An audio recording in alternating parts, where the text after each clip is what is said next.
now, from ourselves and our ships, let's talk about our enemies, our opponents, the entities we're going to encounter, and talk about some of the AI improvements that have been coming because of work on Squadron. What can you tell us? So the AI systems that we have, Vandal enemies, maybe. Completely new AI. We found out we wanted to understand where we wanted to go, what we wanted to achieve, and you know, over the years as I've worked in games, I think entities. Yeah, that's what I'm saying. The best AI are kind of some of the simpler. Add AI in, you have a really good some Vandal. Add in a Vandal event, Vandal invasion of Stanton. That would be cool. Had lots of different iterations, and it's kind of lost its way a little bit. Chimera and blades and sides, and lost. So what we've maybe like done, a driller ship. Well, they've also no one's the AI that's in the PU has never really had tuning time. No, exactly, the focus. And you know, it was a basic implementation at the beginning, and then it's been rolled out, and there's so many other things going on that they really haven't had time to focus on it, because you know, you're playing and with the servers running at 6 frames a second, there's a whole bunch of problems that come with this that doesn't help the AI out at all. So this is actually a really good example of where Squadron really helps, because we're saying, okay, don't worry about that. I mean, yeah, I'm sorry that the AI is kind of brain dead a lot of the times. The PU. He acknowledged it.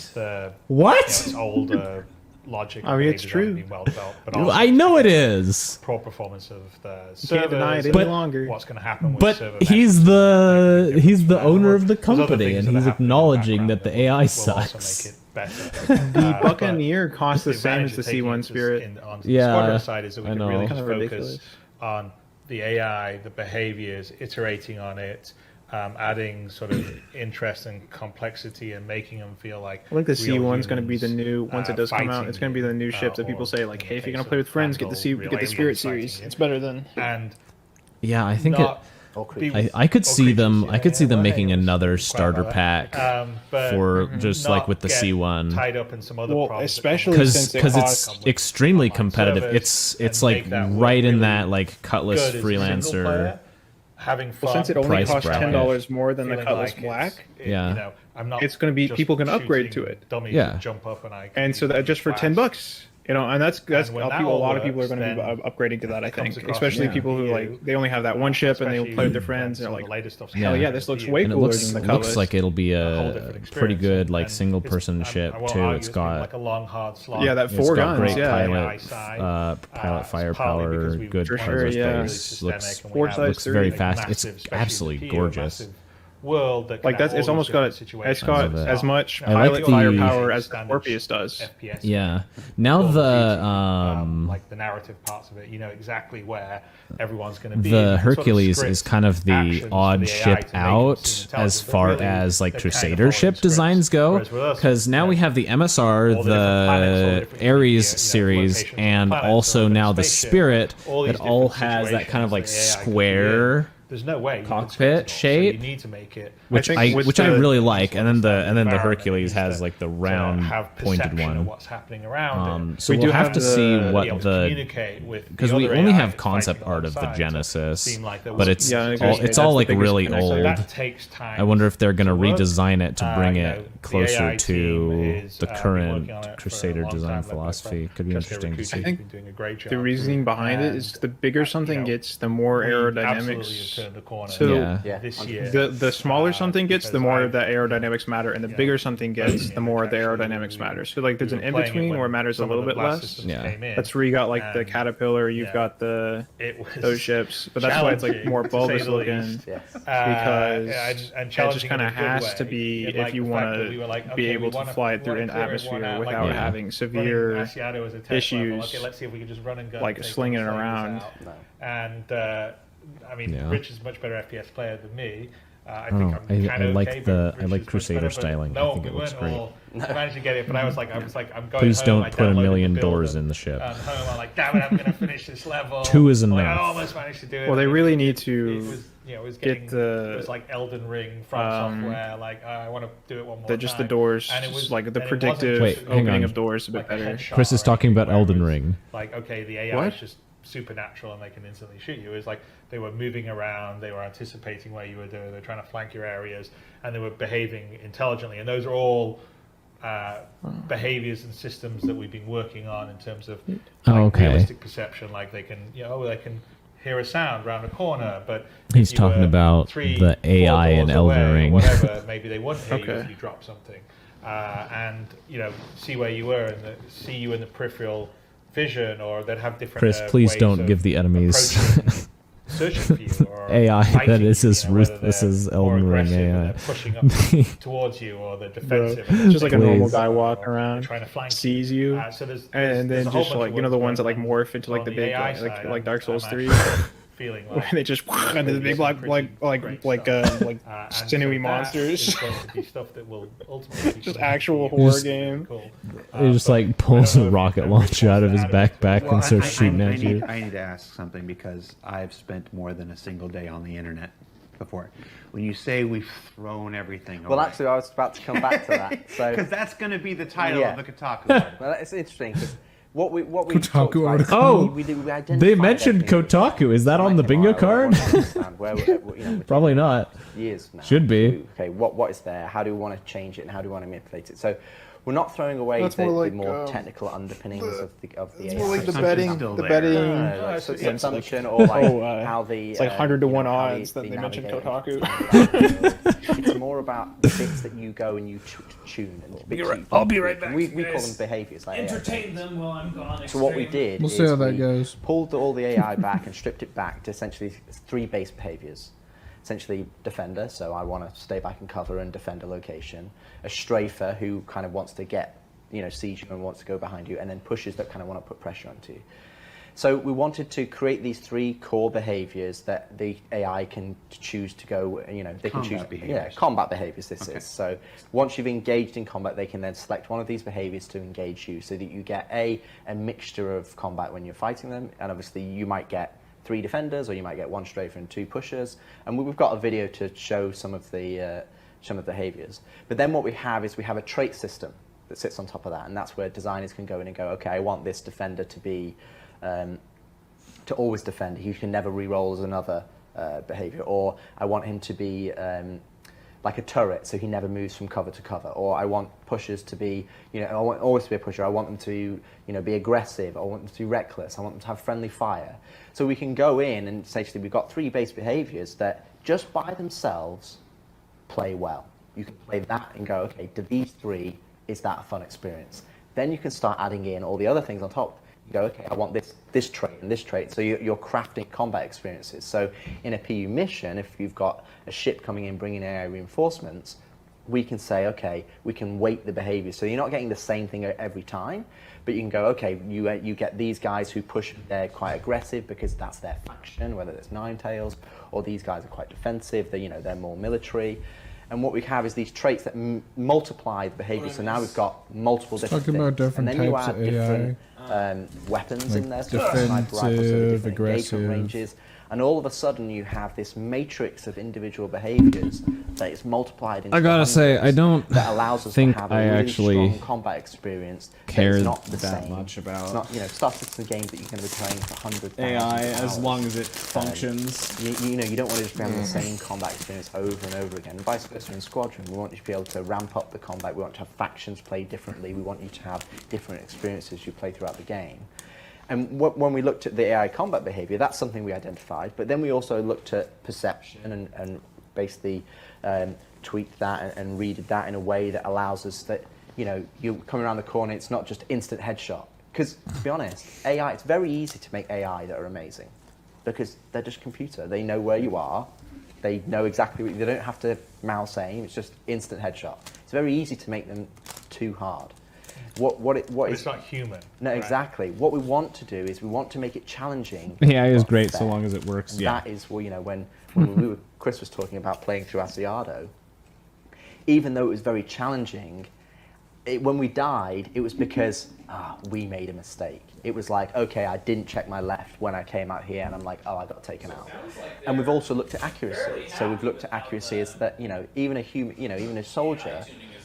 They don't immediately have a bead on a target and they pull the trigger. They take a time to adjust to it. So, as soon as you pop out of cover, they're like, oh, someone's there. When they're happy with, how the internal testing and stuff is going. And then what we wanted to do is that we don't want AI to be 100% accurate, but we want you to still feel pressure. So we have a silhouette-based accuracy model now, so that if they do miss, kind of you getting that sense of like, pew, pew, it's kind of going past your head, and you're like, okay, I'm under pressure. And we want the AI to pressure you, but pressure you in a way that you feel like, oh, what? How did he shot me through a box? Like, oh, he's pushing that way, and you're hearing him. You're like, okay, they're coming this way, and I'm being pincered. And I think that's where we've put our real focus on terms of how they perceive you in the environment when they're socially active, how do they perceive you in combat. And then we have pretty much 90% of what I've talked about there is in the game. We've had balanced passes, we've played it, it's a lot of fun. And then what we have on top of that is future things that we're going to be adding even more. So, we've got versions of them doing medic behavior and reviving allies and ammo management and all the other advanced combat behaviors that we can put on top, which we're already working on. But they're underpinned by an absolute solid foundation. So if you strip all of it back just to those 3 base behaviors, the defender, pusher, strafer, is it fun? Because if it's not fun there, it's not going to be fun here. You can't just keep relying on putting stuff on top and going, oh, it's going to get fun when we do this. It's going to get fun when we do this. So we pulled it back so that, A, you have a challenge, that you feel like you're being pushed, that you feel like you're under pressure. Because especially in Squadron, you're not a commando, you're a fighter pilot. Fighter pilots don't go in and, they're not John Rambo. And again, in the PU, you could be a haulage trucker, or you might want to do something else. You might want to be doing just a homestead, so you want to do trading. And so when you get into FPS, we need to have the AI reflect the level of difficulty that we want to push into a persistent universe. I'd say, throwing it away was it's disingenuous. But basically, game development is iteration, right? So you have V1, then you have V2, and then V3. And V1 was the very first basic combat behavior, and it was the beginning. And there's a lot more systems now that underpin it. That's why we threw the base one away, because we have more ones that are underpinned by a lot more of the things we talked about, like perception, the accuracy, and all this other stuff that happens. And within the context, you were speaking specifically of the FPS combat behaviors. Correct. Like the 7 segments I did about the bartenders, those are all still accurate. No, social AI and combat behaviors. We've redone the chow line yet again. Social AI. More mess hall. The mess hall will never end. Right. But we'll also be using some of these tenets and ethos to push into the flight AI.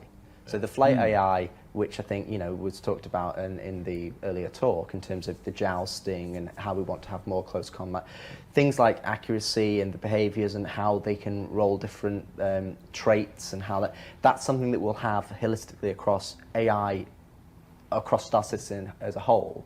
We're showing it as the FPS, but it's very similar.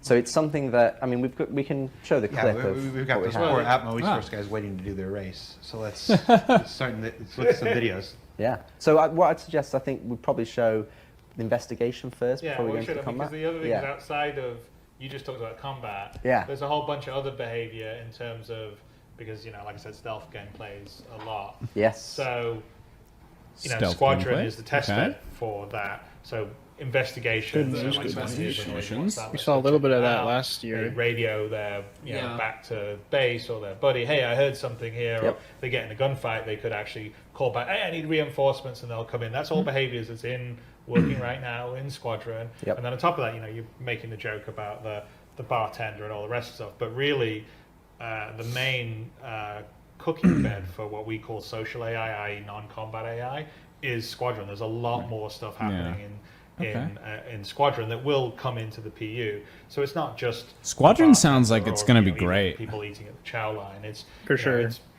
engineers going about their and daily business. From what they've shown, it looks fantastic. A janitor, cleaning up messes that people leave systemically, or for instance, flight attendants or hangar personnel. Yeah, the hangar basically operating on the hangar, and then when they're not fixing something, they're having a conversation on the side. For instance, there's a whole dynamic conversation system that Francesco's been working on that allows our AI say aboard the Stanton, which is the Idris that you're based in.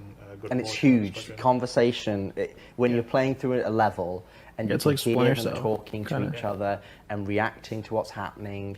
It all of a sudden brings. Did he just cut Chris off because he was about to spoil something? So we have some that are sort of more story scripted conversations, like if you eavesdrop on some people patrolling, and we've got some stuff we want to let you hear, so you know where to go and stuff like that. But also, that's kind of there's dynamic conversation, so people can just sort of, whether it's in a mess hall, they sit down and they just start a lot of info here, though. About the most recent vid show they saw, or which is good. Talking about information is good. I don't know. Yeah, I mean, CitizenCon is long this year. No, it is not. No, but this segment's been going on for nearly 2 hours. This singular segment is long. This segment's long. CitizenCon last year was like 9 hours long. Wandering around, well, and there were breaks in between as well, long breaks. People will be having conversations, gossiping, talking about, I heard there was something went on. The Ninetales attacked. Dude, everybody says Orison correctly, but it will be. You just said Orison. Systemic and dynamic, which is really cool. And it just adds so much. It just adds so much. So let's look at some of this in action. We don't have the conversation system stuff to show today, but let's look at some of the investigation stuff, and let's look at some of the combat stuff. Explains why Darwin looks like he passed out. Videos. So there's the investigation in the test map, and what you're seeing here, he's still awake. In some respects, you might think that this is scripted, that this is something that we just put on a goes to sleep, I'll throw Finley at him. So if we captured this 20 different times, it would be 20. It would play out 20 different ways. So those individual there is going away to hide behind that orangey boxy, whatever we want to call that color. So that's the player. Essentially. This is essentially a standard for the player. That's some good dynamic animation when he stumbled around. The white spheres you see are basically hiding or cover spots, and so as AI, this is a sort of debug mode. As the AI goes around and they search, the spheres go away, indicating that they've checked that place, so no one's actually there hiding out in cover.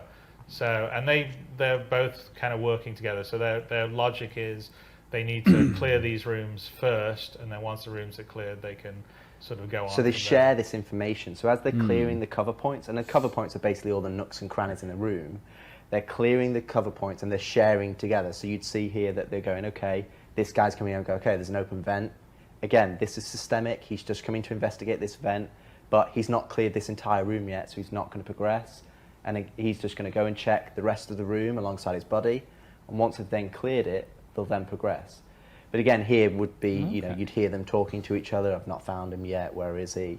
And again, we've got vents in here. He's checking another vent. Yeah. So we also have other usables. So it might be there's something you can hide in, or they're going through systemically, checking the usables, checking the cover points. And you can see there's only a few balls left now. The ones at the bottom right, and then the ones at the back that he's clearing.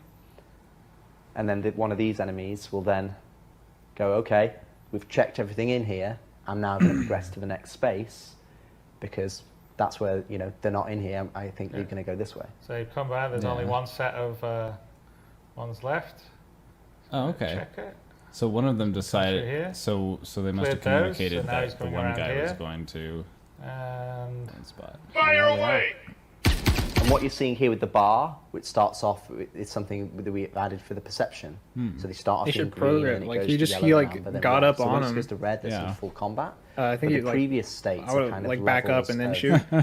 They go up instead of so green they might pump them and then shoot. That's kind of what it looked like. What happened? Did I see something? No. By the way, in the game you don't see that. That's our debug. That's our debug. That's just indicating the level, and the level in the game would be. But we'll have audio and visual representation for those levels. So it's kind of neat to see that, like a head turn, maybe a verbal cue. Then you get into the yellow and amber. That's where they're turning to face the noise and see kind of the logic behind what the AI I'm going to go check it out, and then maybe they'll walk over there to investigate. Or if there's two of them, one of them would go, "Hey, you go check it out." And then he goes and checks it out. And then we have obviously the red, where it's like there's a definite threat here. And once they've been threatened, like in most games, what happens is if you wait a long enough time, they will then de-escalate to the green. And it's like their minds have been, it's like MIB, they flash through memory, it's gone. In our game, what they do is they go to a threatened state. And in that threatened state, they'll still do their social activities and their functions, but they're more perceptive. So as soon as they see it, feel like he's there again, they'll get into it. So it makes a difference that if you've gone loud at the start and then tried to hide, you can't just go, oh no, they'll forget about me. It has memory, and that will be the case in the PU as it is in Squadron. So okay, and so that that's gonna be interesting, especially if you're in like you're doing stealth and then somebody else comes in and like starts going loud a little bit, and then they're on high alert because of them, and then they catch you because of harder. So here's in Asiata in the decommissioned area. You can see the two AI in the distance catch you, and then this is kind of just a representation of it doing the same thing in a real environment. But obviously we wanted to show you that looks great. Kind of the thing behind the curtain. What are they actually doing? They're checking cover points. They're checking. Oh no, they're coming straight up to them. That's good because they saw him there. There's no point searching. When we captured this video anywhere before. If we actually failed because they pincered the player, and they actually found you before we were able to show you, what was happening. So it's really good to see how this transition from so they move first so that you can to where they spotted the player. Check that out. Yep. So here he's checking a usable and then setup where he's just kind of like looking and checking. Okay, realistically, probably one of them would have gone. And again, he's sharing that information with his buddy. So if you've got 2, 3, 4 AI that are searching, then obviously they're sharing and talking to each other and letting them know. Yeah, and that'll help you too because you'll hear him talking. Because they'll be like, "This area's clear," and stuff like that. And so you'll know as they come up to you, and that's good dynamic gameplay. But you're gonna know they're out there looking for you. if you stay in the same place for too long, they will find you. Yeah. So you can see the one in the background is actually looking over one of the vents, one of the railings, should I say, and then. Okay, so you can't just sit behind one wall and I think he takes a bit of hide. You have because to they know like the area. They know the area better than you, so they're likely to. They understand all the hiding places. I wonder if they're going to take third person out of the game. They understand the hiding places. They understand where to look, and they just go through. So you can drop because like they know the area better than you, so you can't just assume that they're not going to be able to find this place you're hiding behind. They'll eventually check it. The choices that they make. If you're in a pretty close. Like in a situation like this, where they're like taking, like they're looking down like that. Even though we're working on it in like right now, this guy has suppressor. To work for the just peek that corner, pop, get him, and then the other goes like, in all the different, here's him fall down, turns around and is surprised, and that's good. It's a major improvement. So that's hiding from the AI, but let's look at some of the combat tactics now. So let's do combat tactics 1. So again, mobs that you forget you exist is a staple of FPS gaming. We've just turned God mode on so you can see it. And you can see the labels but it's not here. realistic, so and that's what Star Star Citizen is all about. Then we've got the pusher who's kind of pushing towards you, and then we've got the strafer. Oh my gosh, the AI just vaulted over cover. Now, there are some similarities between all the behaviors, but it depends on what happens. So whether they go to cover, a pusher, for example, can still go from cover to cover. A defender can still go to cover. So it's not like you've got these binary choices. It's about weighting the different choices throughout the behavior so that the AI provides something different, but also applies pressure to you as a player so that you're having to react. He's like, nope. Right now, let me turn right back around. Yeah, I could just see them like peeking over the walls. You can just take them all out. That's really funny. But in reality, what we want is if they had the strafe harder, because the pusher came right up the middle. If the strafer had like gone around, vaulted down the side, and came up like behind. Because it didn't look like there's much difference between strafing and pushing. And then we have one more video showing the tactics. Looks like that might still be kind of a work in progress. So this is just a short version but again, it's this is inside of a hangar. AI. Okay, so this I wonder if this is and inside. And they roll the dice for they don't always become defenders. Oh jeez. Yeah, this is that station. This is the one that they were talking about. That's cool. Yeah, this is where that cutlass was. Yeah, all the defenders. But the way it works is, if there's still that cutlass is still there. Then actually, the weight for them to roll another defender is lower. So essentially, here you can see that. So they got one guy took high ground. Yeah. Whoever is doing this doesn't know how to aim. Yeah, they don't seem to be very good at video games. It's going to make the eventual speed runs a lot harder because they're not just Goombas that do the same thing every time. You can't memorize the patterns. And the other thing you might have noticed as well is that we're starting to have traversal. Interesting to hear them acknowledge speed runs. On the base they can mantle over. I mean, it's something that everybody's got to take into factor now. Mantle, climb ladders. They can jump it's just interesting because you don't usually hear game developers like acknowledge that, especially not like before the game comes out. AI traversal. Yeah. I mean, this is essentially an indie game. Game developers that have a AAA budget. Flat ground. Yeah. Like that's how it was originally. Like now they could be considered AAA game you saw some producer. Of that get hit right away. Some of the early shots missed, and then they hit, and that's kind of what Rich was talking about earlier. God mode code command. Can I get it? It's very easy to make. Somebody said they're showcasing the AI. Dead AI are hard to showcase. They've got all the numbers. That's true. That's true. But that's not any fun. So the fun is making him feel real. Like you're playing against another real player or a human. All right, well, we are just about out of time. I think we got 2 more talking points we want to cover before we let you go. Let's start with one that might be surprising to some. Most people, maybe not, they won't know about it. We haven't done a lot of talking about it. Okay, interesting. Skills. There's, I am highly interested in this. What can you tell us about skills in Squadron 42? So skills, it's not just Squadron 42, it will be Star Citizen as well. Wall jumping. So we split them up into kind of 2 areas. One is physical attributes. So we have 4 physical attributes such as strength, agility, endurance, and fitness. And then we have techniques, which is kind of like whether it's takedowns or traversal. Okay. So if you look at the physical attributes, what we have, essentially we're going to have a skill system that you can go, and the way that you play the game will dictate. So they're adding in kind of like an RPG like character. But it is an MMORPG, so. Well, getting stronger doesn't just allow you to lift up your boxes, but it also means that your equip load that you can carry in your inventory it's just like is higher. The first ever first-person one that's not as much. You can use it because it's not affecting your stamina as much. It's a sandbox MMORPG too, because you're stronger in yourself. Yeah. Agility in terms of like weapons. Same thing. Still, first one in space at least. Going to ADS. We have endurance, so that's, for example, like how resistant you are to the environment. If you look at, say, Navy SEAL training or SES training in Britain, essentially, they have cold weather training. They have, you can survive in harsher climates. You can go longer without. Starve yourself. You get higher stats. And then that's what essentially endurance gives you, and also, for example, like G-force and redouts. Pilots train for that, so they can actually modulate their breathing, so they're actually able to keeping your character alive Gs than a normal person will give you a marked advantage in dogfights and racing because you can pull higher Gs without blacking out. You can hold your breath longer. You can sprint longer. So I know one of the races, one of the main races, somebody had blacked out, but they blacked out in the middle of it and they had gone off track, and they had to come back. Know how effective you are at certain things in the game. So, and that will come to obviously flying as well as in FPS. But we're not going to be removing any of the skill elements. So there's nothing that we're going in there going, oh, you've got 10% more damage. Or, we're going to make you fly the plane better. It's like, no, that's always relying on your skill. This is the things that you can't necessarily improve. So, like I said, how fast you can sprint or how far you can sprint.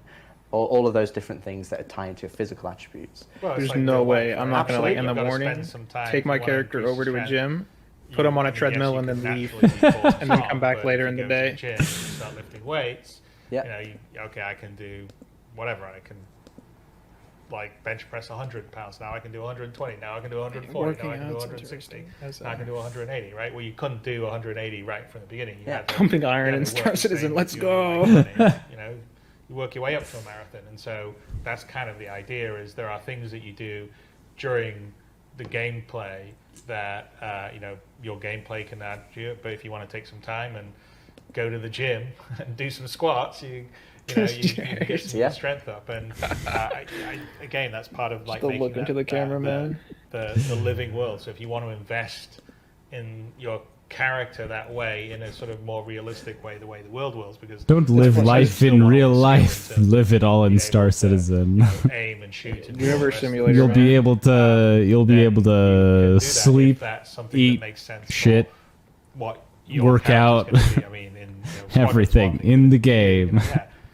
I'm a cargo hauler. I probably don't really need to be all buff and everything because I'm sitting there in the cab of my Caterpillar hauling a bunch of cargo. But if I want to be a bounty hunter, maybe I want to invest some time. Bro, so if I'm in a foot that's race, the only kind of race I'm ever going to win, man. Take someone down, I can outrun them, you know? Yeah, because if you're wearing the same... At least that way it's a lot harder to crash. And you've put effort into, skilling up your character because you're saying, that's the dedicated area of focus that you want.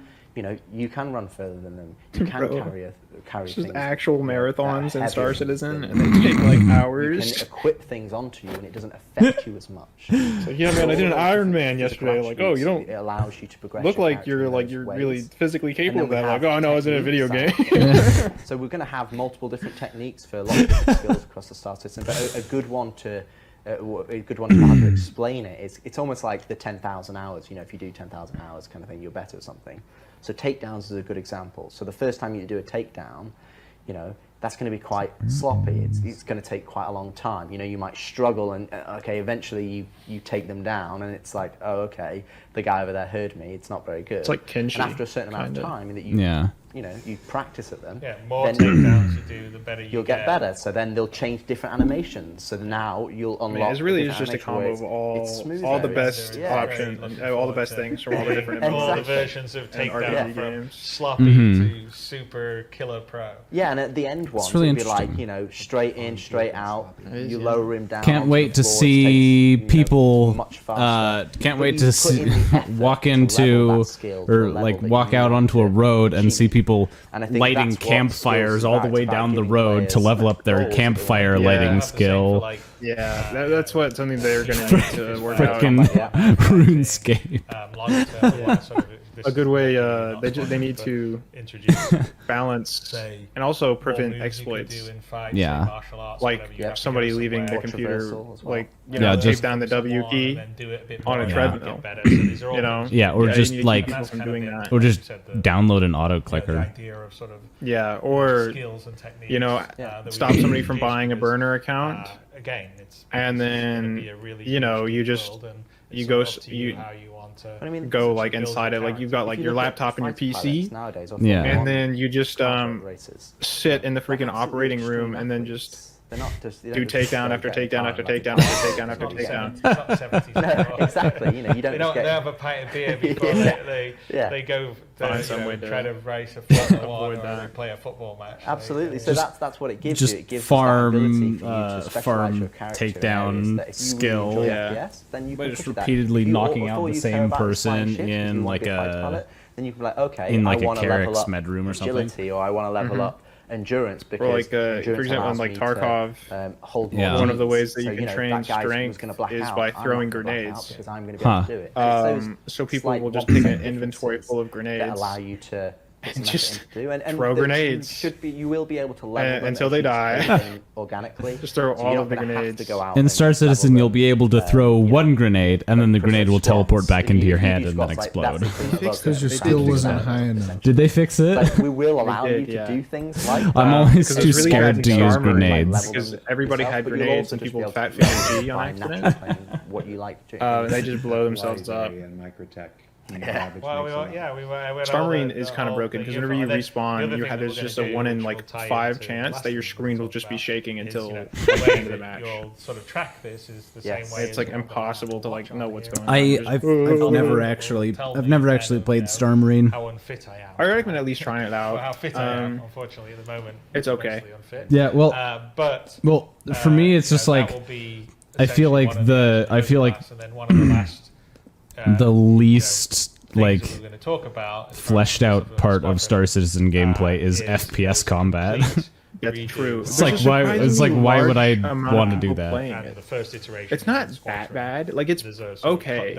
Yeah. The issue is the desync, so you'll get shot by people that look like they're behind corners and stuff like that. I just feel like I would much rather just play Arena. Like if I was going to do that, I would just jump into Arena Commander, which if you go into a free flight, it just loads you into the arena with like 20 people that are just all constantly trying to murder each other. had some tech and thought into Pretty fun, how though. it looks and renders. Which is Hilarious. It's it's not that bad, and you can do custom games on Star Marine too. Yeah. When the modes. When the Ares and the Redeemer came out last year, I jumped into Arena Commander and a Redeemer with a couple people, and like everyone else was in an Ares, and they were all like, "Oh, we got to show off how good the Ares is," and we just murdered them all because the Ares actually sucks. Obviously well, when it first released, it was good. No, not really. The Ion was the best 1v1 ship in the game for a short amount of time. It was slight UI difference. It was good against fighters. Which are the 1v1 ships? Yeah, and it's decent against another Ion. It was not good against. It was not good against bigger ships because. But I'm fine. The Ion. I don't know. But the point. But the point of the Ares is they're supposed to be good against bigger ships, but not good against fighters. So when they came out, they were just completely the opposite of what they were supposed to be tuned for. And then they made the cannon silly. It fires way too fast. They changed that back. And it fires slower again. Did they make it fire slower again? Yeah, I don't know when they did it, but I know that they did. I'm pretty sure they did. Because they've changed it. They've changed it like 4 or 5 times now. They just like keep changing it. Just like keep it high damage, low fire rate. Like keep it accurate, but So give it a low projectile speed. speed. Right now, what they did is they reduced the amount that it would auto aim. Primary objective. So this is really good. That's so much better of a Moby-Glass menu. Alerts as you go. Oh, that's so much better. Oh, thank you. Messages. So this is kind of like it isn't a complete disaster. Coming in with general chit chat from the AI, which again is kind of just making it that looks so much better. It's so clean looking. There's ship chat. Oh, that's cool. So the AI talk to each other on messaging boards. It's a lot cleaner. Interesting. And, the information. It's something that we've tried to be consistent. It's still a little bit laggy. And the Moby is that we want to make sure that we're giving. Yeah, but at least it looks see like nice. The alerts. So the alerts now cleared from. That's true. The messaging app because we've read the messages, so it's gone. But there was an alert down on our. As soon as they make the Moby-Glass snappy, nice. That's going to be the best. So that's the system. It's a framework. So like inside the. That is an enormous improvement, especially this remote retrieval. This screen. They have remote retrieval on the ship. When you, oh. It's like, you see that? In everyday I did see that. Yeah. Everybody pretty much interfacing with computers. They're interfacing with emails and that's super nice. Google Chrome or I wonder if they'll say anything about that. Everybody does it every day. So when we come to things like the Moby-Glass, we have to have a level of familiarity that people understand. It's like, okay, this is intuitive to use, and it comes back to really the original message that we started this talk with. We want to make sure that the game that you're playing, we're removing the barrier to entry. Jared's talked like maybe 10 times in this past few hours. You want to enjoy, that you want to go and do. Because it's basically just Chris and this guy talking. Get equipment or find rare loot or join up with your friends. And I think a lot of the things. All right, well, we hit the 5-hour mark for CitizenCon. To improve traversal, to improve HUD. They've got to be saving something for the end. Where we want to some reveal. But we want to provide it in a way that you. And I think this is still the first thing. We don't need to reinvent how you read emails. Or we don't need to reinvent how you understand the mission, or and you want people to are have doing like hashtag free Jared on your Moby. Like, okay, tell me what am I about? Spirit straight to flyable. That would be cool. That's good. He's talking about like having actual information on whenever you leave your day. Yeah. So when you look at an Apple Watch, or my wife has hey, an you should Apple put Watch, on a helmet or something like that. It's like, okay, this is your heart rate, and this is your oxygen. They really need to have a better way of showing that you have a helmet on or not. I can it's now so plan easy for to what I'm accidentally about to walk do. outside without a helmet. Back to It what is Chris really said easy. earlier in terms of, Yeah. you know, you're not just going to be Even all if wearing they, heavy you armor can going just into ships, and see you might like not have an EVA the pack, edges and of your you've gotta- helmet around the you border of know, the screen. You've got to decide what you What- use what they to should do do- on specific missions. Because you walk Good. through that Comes little, back also to immersive. bringing all these things particularly when you're together walking out as a onto like a unified pad. experience You know, playing you the walk game, through that little, and then you start to understand like why the we've little got force an field that injury keeps system the air or in. active status Yeah. or injuries. Or They could have it like readouts and, flash a warning on that, like inventory warning, you're not wearing a helmet. All the Yeah. trolleys and the physicalized nature you of know. the world. Just like- And just when like you turn put it yellow all- or start something. putting it all together, which is kind of we're seeing that glimpse. Or into just the with Just like go a like, too. beep, beep, beep. just We're able to focus warning. on that experience, Put not on a just helmet. individual features. Please don't You commit know, suicide. We're starting to not just see it, we're playing it. And I think that's what's really exciting. Because to you can look at to show respawn the doesn't mean you progress that we're should showing here respawn. today, is that I nothing feel like we've talked about. There's no is way that's not, like, oh, we're gonna dude. start It's this like in 6 Dare, months, but oh, for we're gonna do but this in for 6 like months, we're gonna do this. It's a lot because of you it can we've already done. because there's no way there's not people who We're- are like we're in addicted the to killing position where we themselves can go in because of the there and rush. play it and understand it and go, okay, let's tweak this. And I've let's read this start book. It's called building on top Scythe. of Have you it heard of that? Systems that were really, I haven't. you know, It's like confidently, a like in the future, technically like and from a design you can point get of like view, so that we can revived build on basically. top. Mm. And we've No, got a no, very infinite clear idea times. how they can But, scale. like the first times in for Star when people Citizen, got because addicted we've to got just like jumping the off mini stuff and environment killing Squadron, themselves. like the test But like bed, imagine the proving it teenagers out. because they're like, And I think it's going to be a The real first benefit revive for is the free community for when anyways. we push these Yeah. features so over, just to know what it because feels like, also you for know. the And so like they developers have Dare who programs just specifically PU content. with like They've got an example of with how different to use sayings. these systems, and I mean, they that's- like understand how you know stuff like that. other Just because you developers have can already gone revive through doesn't the mean you mix should of putting revive. it It's to the game, that's and now they go, hilarious to me. cool. There's documentation. I know how to go All through. Yeah, I the think that's all a the big loaders thing, are you just know, trolling as building the loaders. feature with the content means that okay, you're doing What? You know, some of the traversal stuff we talked about. Well, here's where you're using it in Squadron. Loaders? Here's how we use these different physical elements to make an interesting game experience. And that Loners, means that the PU team that's now going, oh, we want to do 10 of those or 100 of those. Ship has good loners. examples of Okay. how to use For it, rather the than, spirit here's a feature series. figure it out, because again Yeah. that was a lot of things that went in with that. You know, it's like trolleys, as we use Yep. an example, or the Mounted guns.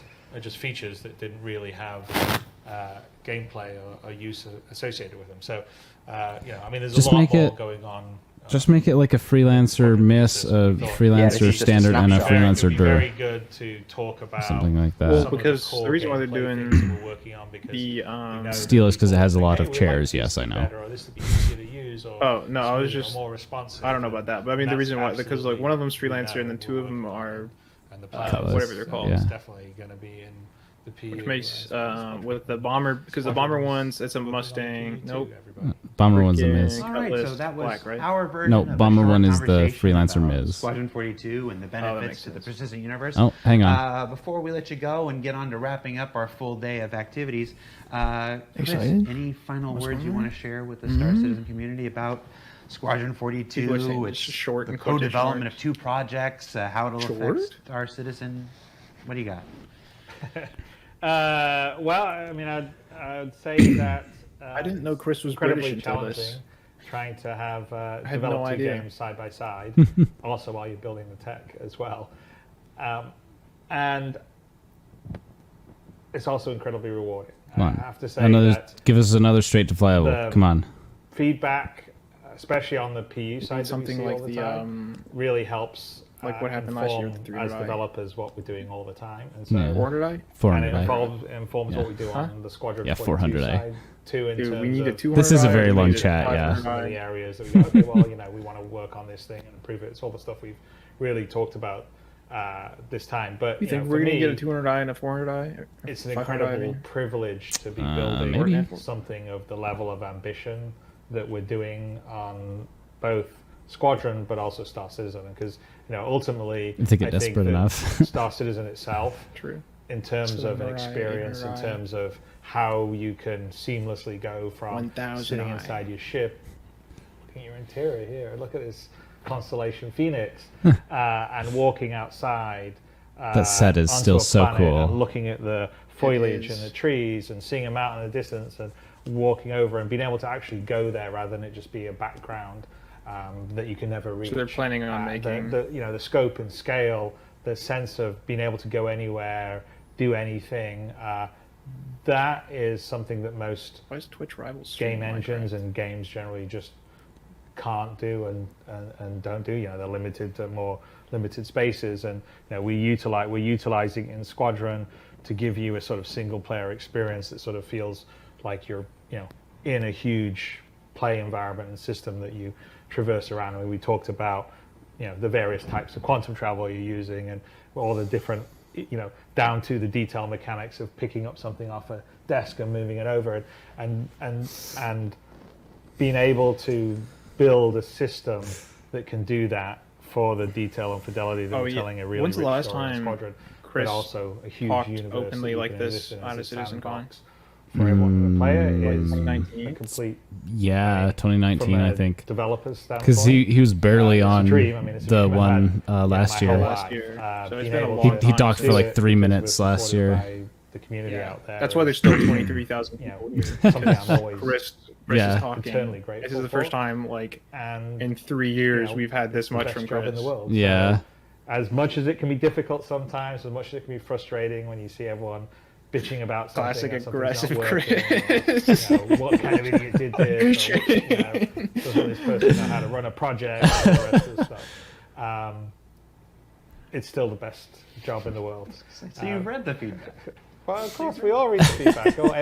Every developer reads everything, but you need a thick skin. I mean, at the end of the day, you have a vision in your mind, and you're lucky enough to be able to really fulfill that. I mean, it's a bit of a Pandora's box that got opened when we realized we had the level of support to really go all the way, because it's a completely different scope of game. This ended up being what you wanted from CitizenCon, stage, and I was pitching a much more limited, sort of privateer, freelancer online. Chris going hard. Next generation Wing Commander. What we're building now is a completely different experience in terms of a lot more just fidelity and scope and possibility, and the idea that you can do and be anything in it, and if you can think it or imagine it or this is fantastic. See it, you can go there, do it, do all those things. We're all hoping for a surprise announcement. Yeah. Like I said, I of course. This was, to be fair, Chris talking has got the opportunity to do that. Was a surprise announcement. Yeah. We had no idea what was going to happen. After the little intro thing, I thought he was just, I thought he'd just pieced out. They said he'd left. Hard work. Jared was like, you see that guy on his way out? Yeah, don't let him back in. We're working really hard. Yeah. I wish we were doing stuff quicker and faster than we end up doing it, but it's I didn't think they'd actually let him talk. Eating bonbons. What the actual hell is working bonbon? Really hard. What? And it's exciting. I don't know. He said something about eating bonbons. I look at things we have in It's development. like a chocolate sweet, I think. How far the game itself. It's like Jaffa even cakes. The only reason I know what those this are year, there's is more because people of playing it. the There's Yogscast more, back in 2012. spending more time in the game than there was last year than the year before. Still don't actually know what they are. A bonbon is a small chocolate confection. To the game itself over the last few years has become more stable. It's become more features and content added. So even though we still have a lot of things to go, and we talked about a lot of things we want to improve, it's more of a, yes, it's rough around the edges, but there is something there that keeps people coming back despite the frustrations, right? And I think it's that sense of you being able to go and do anything and be anything in the universe, and we're really committed to finishing that off and making that a really great experience that's frictionless. So, while it is challenging doing these two games together, it's also a hell of a lot of fun, and I'm looking forward. I think if over they the open next up few years, because we got ship skins, kind of a like whole how they bunch have of really CS:GO cool skins, stuff coming down the where there are beyond competitions what we already have for here, community to create skins. Yeah, it's and Yeah, the that would community be- members get proceeds from the skins that they create. That'd be great. It is. That'd be a really good idea. Because we would get more than just the video games. umpteenth camouflage Strangely, color skin. Video No games more you can't just camouflage open it skin. up because it's hard work, What? because it's More so difficult. camouflage No. It's a job and it's a pain and whatever. But Stop you the can't- camouflage games skins. I hate fun. them. They're creative. You they're realistically can't really make expansive, the they're collaborative. livery thing They're completely definitely open. iterative. Like you can make it somewhat like certain It's- customizable and things. There's nothing else. But you like can't do it completely no open other because then industry you're in going to the have world people would doing like have explicit a things. weekly and you behind can't the really scenes documentaries. People get around that on Forza all the time. A spaceship landed on one of Pyro's planets. Rich, you want to try to follow that? So the only one thing I would say is that even though we are focused on Squadron 42, in the UK, a bonbon is a toffee ball covered in flavored powdered sugar. Comments or Reddit. So a lot of that feedback that's come to the game over the years, we've taken that on board, and we're starting to execute on that feedback with some of the systems that are not as forefront in people's minds, such as like the interaction system, with flavor in it, how you interface with the game and controls and the action queuing and traversal. And I think the biggest takeaway for me when we start to look at all these features is that don't think of it as feature. We're making the game. The biggest thing is that we're starting to put that game together, and we can sit down and play it. And while Star Citizen, there already is a game there.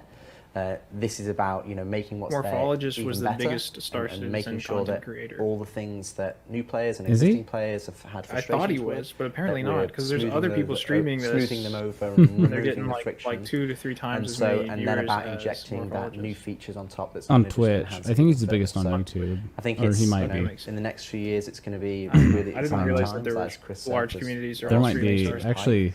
There was a guy who started playing recently who has like over 1 million subscribers. So. Game changers to not necessarily and what Ollie, you do, because that's going to be delivered 43. By the content and the features and particularly shit, Level Cap and how you do the other guy. I can't interface with the They game. used to do videos with each other back in Battlefield. Level Cap's apparently been doing it since 2012. If you're a developer, it's something that's really important. He's been following it the whole time. Jack Frags. If they're not talking about that aspect of the started game, making some Star Citizen then you've done it right. And I think that's where we are. We're getting close on at least on Squadron 42, so that we can then map that over. Come on, what do you think? What do you think, chat? Think they're going to give us everything you've seen here today is one more surprise? We've removed some of the locations and aspects where you've seen them to protect for spoilers and story elements of the game. But all this stuff is coming to the Persistent Universe at one point. The stuff we've been able to show you, the stuff we haven't been able to show you today. And if you were surprised by the skills part in particular, like we just kind of snuck that in there before the Moby Glass, rest assured we will be following up on the skills conversation with visuals and a more in-depth discussion of how that'll work and how you'll interact with that and stuff as we get closer to being able to do so. So if you've already gone to Spectrum or Reddit or your YouTube thumbnail and added little red laser eyes to Richard Tyrer, that last part's okay, but everything else, we just ask that you hang tight and give us the benefit of the doubt. It'll be Please fine. Don't bully us. So yeah, so thank you, Chris. Thank you, Rich, for taking the time to talk a little bit of Squadron 42 with us and how it'll affect the PU.